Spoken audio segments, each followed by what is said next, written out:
हस्ते हम पातुम विरकृते रक्त स्नानम हम कर्तुम तत्परिते हरिमुंड भस्मं कर्तुम रक्षकृते मस्तक खड्ग छिन्नं कर्तुम धर्मैवणम्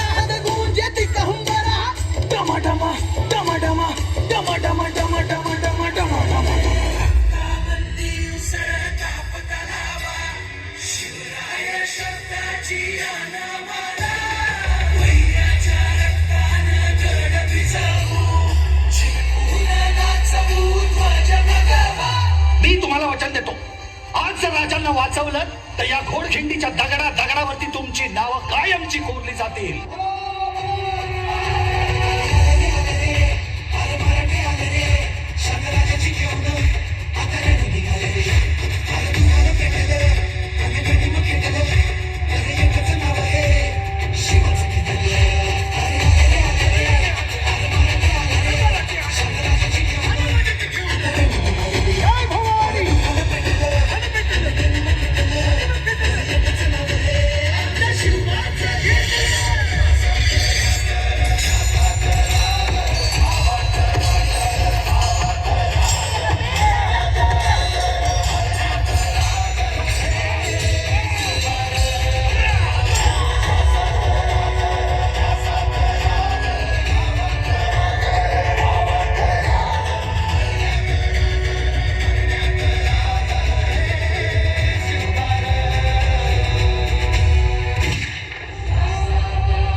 आज